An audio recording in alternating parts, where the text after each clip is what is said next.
Hello everyone, welcome to Learner Bee. I am Shivani Chauhan. इस video में हम लोग देखने वाले हैं क्लास 9 साइंस की बुक का चैप्टर 3 एटम्स एंड मॉलिक्यूल्स के नोट्स। तो नोट्स इससे पहले एक वीडियो एक और बन चुका है, उसमें ये सारी की सारी चीज़ें हम लोग कवर कर चुके हैं। लिंक आप लोगों को मैं डिस्क्रिप्शन में और कमेंट बॉक्स में दोनों में आप लोगों को मिल जाएगा।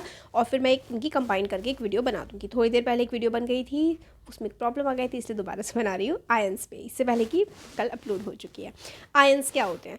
तो देखो, compound containing metals and non metal elements. तो इसमें क्या होता है ना, compounds containing metal and non metal elements contain charge particles called ion. तो कंपाउंड्स मेटल हो सकते हैं या नॉन मेटल भी हो सकते हैं, उसमें चार्ज पार्टिकल्स होते हैं। पॉजिटिव होता है या फिर निगेटिव होता है। तो जो पॉजिटिव चार्ज होता है ना, उसको तो हम लोग कहते हैं कि ये कैटायन है, और जो निगेटिव चार्ज होता है जिस पर, उसको हम लोग एनायन कहते हैं। अब देखो, सोडियम पर आप लोगों को पॉजिटिव चार्ज दिख रहा है, तो जहाँ पर आप लोगों को पॉजिटिव चार्ज दिखता है तो वो क्या होता है? पॉजिटिव चार्ज का मतलब होता है कैट आयन, यानी कि कैटायन। तो पॉजिटिव चार्ज होता है कैटायन, और निगेटिव चार्ज जो है उसको हम लोग एन आयन बोलते हैं। अब आपको याद कैसे रखना है कि जो देखो कैट है, कैट क्या है? पॉजिटिव है। कैट बिल्ली होती है ना, वो आप समझ लो कि वो पॉजिटिव होती है। तो कैटीज आर पॉजिटिव। मैंने भी इसी तरीके से याद किया था जब मैं 9th क्लास में थी। तो an ion is charge particle having positive और नेगेटिव चार्ज। तो आयन क्या होता है? एक चार्ज पार्टिकल होता है, उसका या तो पॉजिटिव चार्ज होता है या तो उसका नेगेटिव चार्ज होता है। अब positively charge ion is called cation, और नेगेटिवली चार्ज आयन को हम लोग एनायन कहते हैं। वैलेंसी क्या होती है? Valency is the combining capacity of an element. मतलब एक एलिमेंट दूसरे एलिमेंट से कितना इलेक्ट्रॉन्स को डोनेट करके कंबाइन हो सकता है, वही कंबाइनिंग कैपेसिटी होती है किसी भी एलिमेंट की। और कंबाइनिंग कैपेसिटी जो होती है कि भाई कैसे वो जुड़ सकता है, उसी को हम लोग कहते हैं वैलेंसी। आउटर मोस्ट शेल जो होता है किसी भी एलिमेंट का, उसमें जितने इलेक्ट्रॉन्स होते हैं वो या तो वो उसकी वैलेंसी होती है, या तो वो कितने डोनेट कर रहा है या फिर ले रहा है। अब जैसे सोडियम है, सोडियम पे क्या चार्ज लग रहा है? सोडियम पे लगा हुआ है पॉजिटिव, यानी कि ये डोनेट कर रहा है आयन। तो इसमें नेम ऑफ आयन है सोडियम, और सिंबल है इसका Na पॉजिटिव। वैलेंसी है इसकी 1। तो देखो यहाँ पर ये कितने हैं? ये 4। सोडियम, पोटाशियम और सिल्वर, कॉपर, इन सब की क्या है? वैलेंसी 1 है। और इनकी वैलेंसी 1 है तो इनके जो सिंपल पे साइन है वो भी क्या है? पॉजिटिव है। पॉजिटिव है यानी कि इन्होंने इलेक्ट्रॉन दूसरे एलिमेंट को डोनेट किया है। मैग्नीशियम देखो, इसकी Mg2+ है, यानी कि इसने 2 डोनेट किए हैं। अब देखो, डोनेट करके हमें अच्छा फील होता है, यानी कि हमें पॉजिटिव फील होता है। इसलिए ये वाले जो आयंस हैं, ये भी जब डोनेट करते हैं तो ये पॉजिटिव हो जाते हैं, और ये कैटायन होते हैं क्योंकि कैटीज आर पॉजिटिव। तो सोडियम होता है Na+, पोटेशियम होता है K+, सिल्वर Ag+। इस तरीके से आप लोग ये जो टेबल है ना, ये टेबल काफ़ी ज़्यादा इंपॉर्टेंट है। देखो, हाइड्रोजन H+ होता है, इसका भी वैलेंसी 1 होती है। इसी तरीके से अमोनिया का सिंबल जो होता है वो होता है NH4। बट ये क्या करता है? ये लेता है दूसरे से, तो इसलिए ये निगेटिव हो गया। जो लेते हैं वो नेगेटिव हो जाते हैं। Hydroxide OH negative. सिल्वर देखो, यहाँ पर ये जितने भी है ना, इनका हम लोगों को एक तो सिंबल, ये नेम ऑफ आयन पता होना चाहिए, और यहाँ पे सिंबल है। 1-2 बार आप लोग रीड करोगे ना तो याद हो जाएगा। और ये इंपॉर्टेंट, मतलब आप लोग फॉर्मूला जब बनाते जाओगे तो धीरे धीरे करके याद होने लगते हैं। तो ये टेबल इंपॉर्टेंट है, आप लोग इसको नोट कर सकते हो, स्क्रीनशॉट ले सकते हो। अब केमिकल फॉर्मूला कैसे लिखते हैं? तो हमें सिंबल्स पता होने चाहिए। तो right the symbols formula of the element or ion so that the symbol of the metal or positive ion is on the left and the symbol formula of the non metal or negative ion is on the right। तो हमें क्या करना है? हम लोगों को symbol या फिर फॉर्मूला लिखने हैं, जो भी चीज़ है, एलिमेंट है, चाहे आयन है, चाहे उस जो भी है उसके, so that symbol of the metal, जो मेटल है यानी कि जो पॉजिटिव आयन है, पॉजिटिव आयन को आप लोग लेफ्ट साइड लेंगे, और जो निगेटिव आयन है उसको आप लोग राइट साइड लेंगे। पहले तो ये चीज़ है, ठीक है। फिर उसके बाद उनकी वैलेंसीज आप लोगों को याद होनी चाहिए। इससे पहले वाला जो वीडियो था उसमें मैंने काफ़ी सारी आपको वैलेंसी बताई थी, आपकी बुक में भी काफ़ी सारी वैलेंसीज गिवन है। तो जो एलिमेंट्स हैं उनकी वैलेंसीज आपको याद होनी चाहिए, क्योंकि वैलेंसी से ही हम लोग क्रॉस मल्टीप्लाई करके फॉर्मूला बनाते हैं।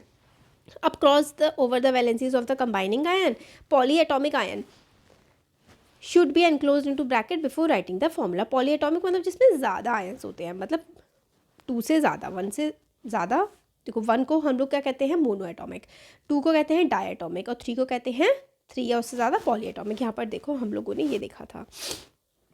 यहाँ पर ये देखो एलिमेंट है नॉन मेटल आर्गन। आर्गन जो है उसकी एटॉमिसिटी क्या है, 1 है, तो उसको हम मोनो एटॉमिक कहते हैं इस तरीके से। तो देखो जिसकी ज़्यादा होती है जैसे फॉस्फोरस, उसको हम लोग पॉली एटॉमिक कहते हैं। ये हम लोगों ने लास्ट वीडियो में देखा था। अब चलो फॉर्मूला बनाना सीख लेते हैं।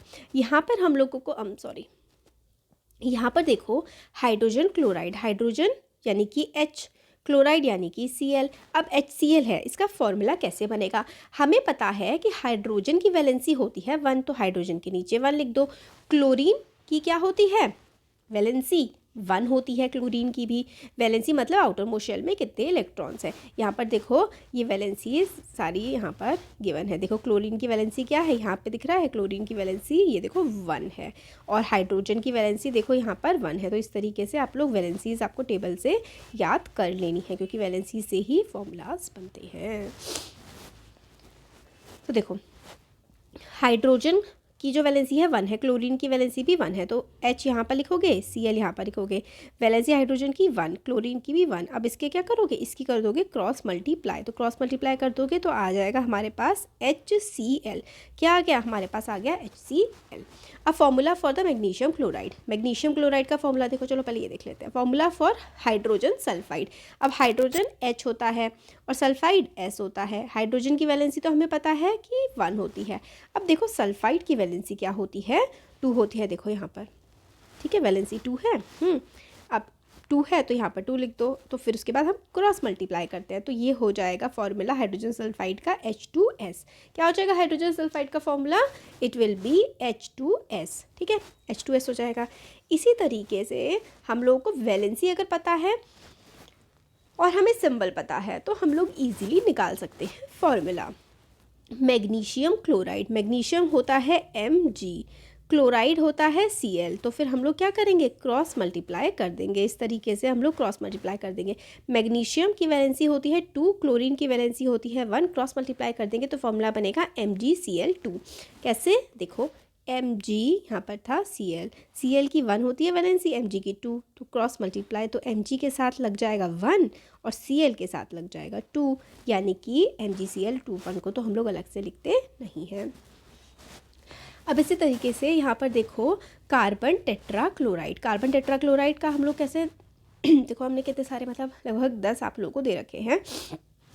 कार्बन टेट्राक्लोराइड देखो क्लोरीन की वैलेंसी होती है 1, सॉरी, कार्बन की वैलेंसी होती है 4, क्लोरीन की होती है 1। हम लोगों ने ऐसे करके क्रॉस मल्टीप्लाई कर दी तो C के साथ तो 1 आ जाएगा और Cl के साथ 4 आ जाएगा। तो कार्बन टेट्राक्लोराइड में आ गया CCl4। टेट्राक्लोराइड इसका इसलिए नाम है क्योंकि इसमें 4 क्लोरीन लगे हैं।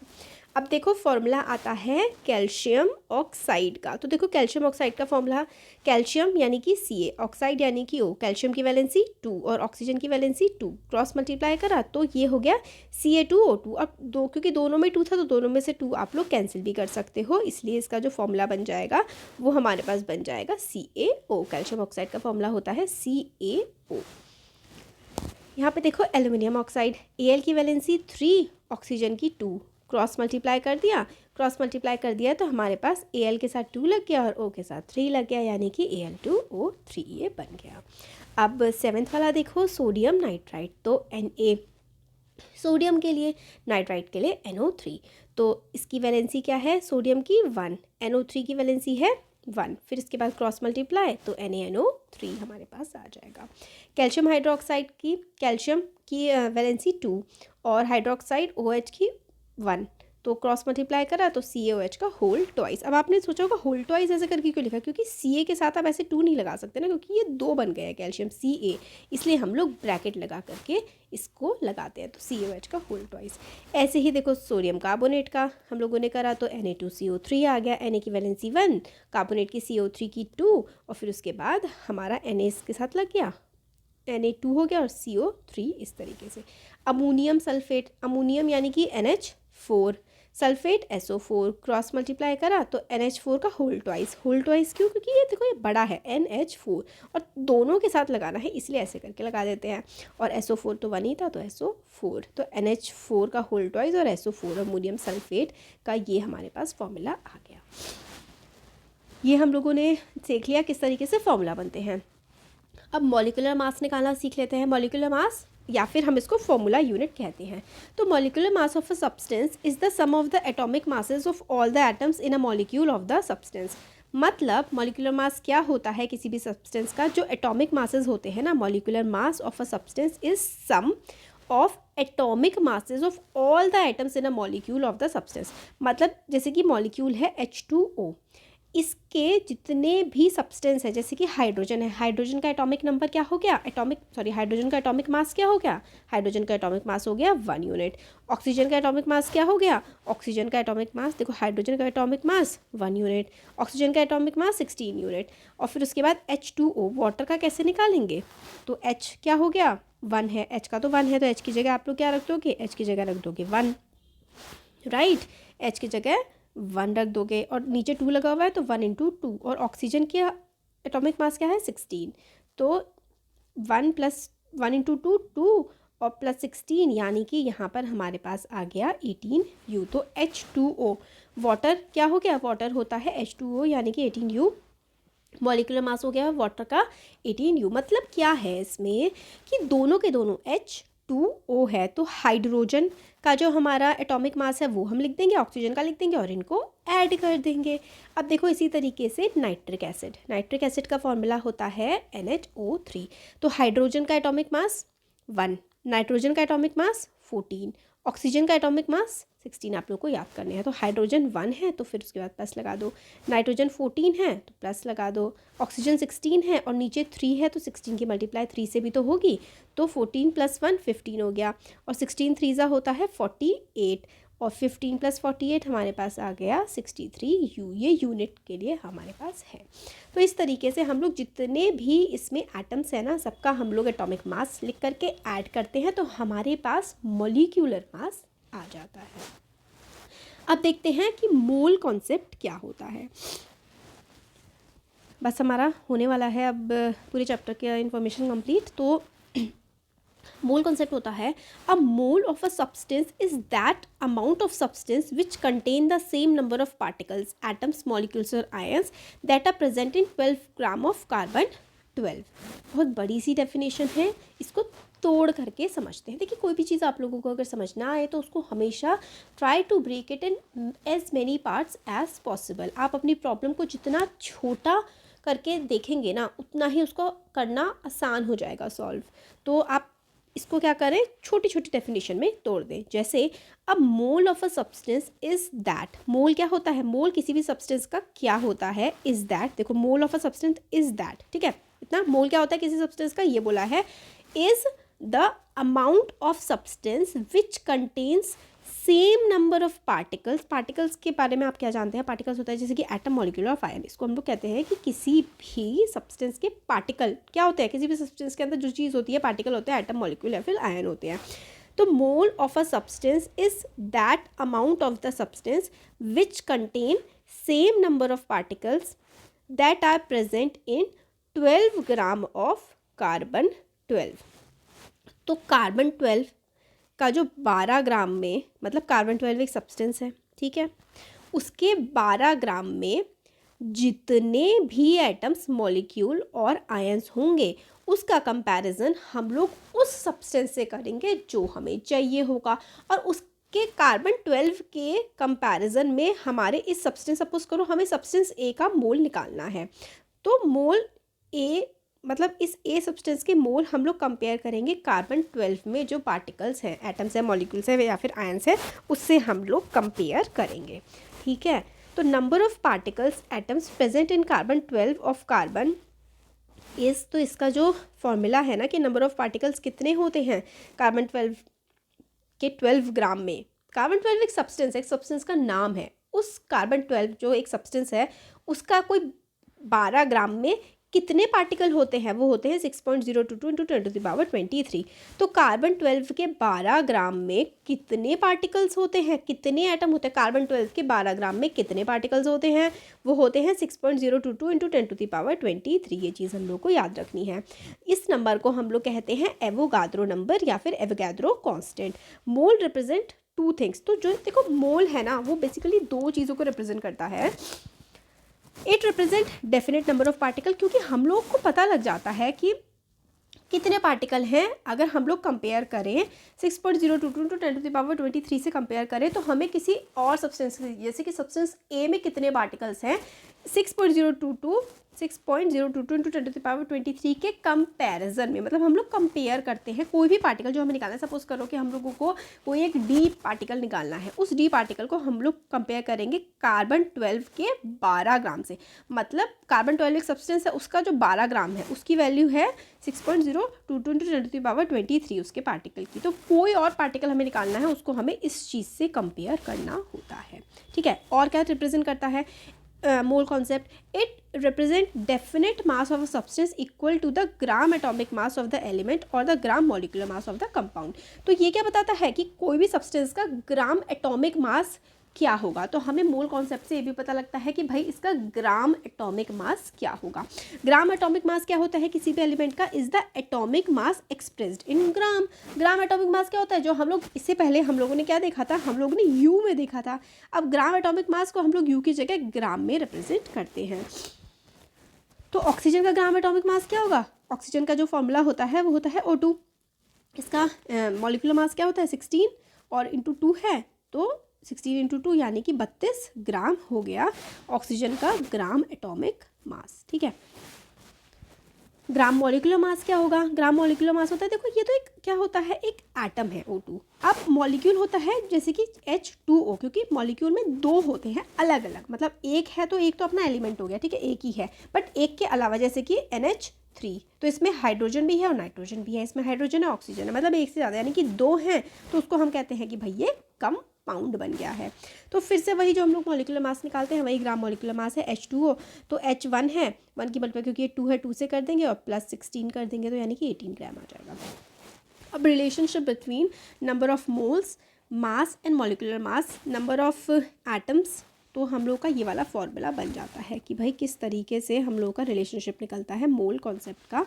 तो देखो, नंबर ऑफ मोल्स यानी कि N, नंबर ऑफ मोल्स, अगर हमें मोल निकालने हैं तो हम लोग क्या कैसे निकालेंगे? Number of moles is equals to mass, ठीक है, अपॉन मोलर मास। ठीक है, जो भी मास होगा और मोलर मास से हम लोग डिवाइड कर देंगे उसको, तो नंबर ऑफ मोल्स आ जाएंगे। ठीक है, फिर उसके बाद N, फिर से नंबर ऑफ मोल्स निकालने का एक और फॉर्मूला होता है। नंबर ऑफ मोल्स हम लोग निकाल सकते हैं। नंबर ऑफ एटम्स, ये एक फॉर्मूला हो गया ये वाला, ठीक है, ये एक हो गया।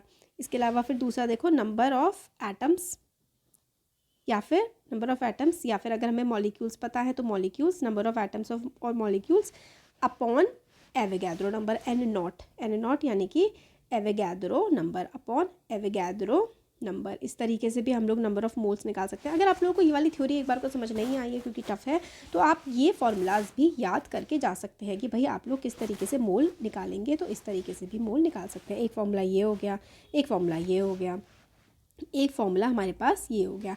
M क्या है? कैपिटल M है नंबर ऑफ एटम, ठीक है, number of atom. Small m क्या हो गया? स्मॉल m हो गया मास, और फिर उसके बाद N upon number of moles, number of moles. Number of atom क्या हो गया? Mass of an atom upon number of moles करके भी आप लोग निकाल सकते हो।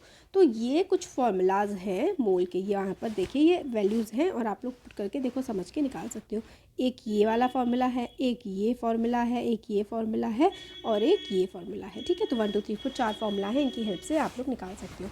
तो इस तरीके से अगर आप मोल्स में इतना भी समझ जाओ ना इन फॉर्मूलाज को भी, तो भी हमारा काम चल जाएगा, क्योंकि इसके ज़्यादातर न्यूमेरिकल सॉल्व करने के लिए ही आते हैं। न्यूमेरिकल के वीडियोज़ भी मैं अलग से लेकर के आऊँगी। अभी हम लोगों के चैप्टर के नोट्स हो गए हैं कंप्लीट। अब इसके बाद जो चैप्टर के इंपॉर्टेंट न्यूमेरिकल्स है वो मैं लेकर के आऊँगी। वीडियो अच्छा लगा है तो चैनल को सब्सक्राइब करिए, शेयर करिए।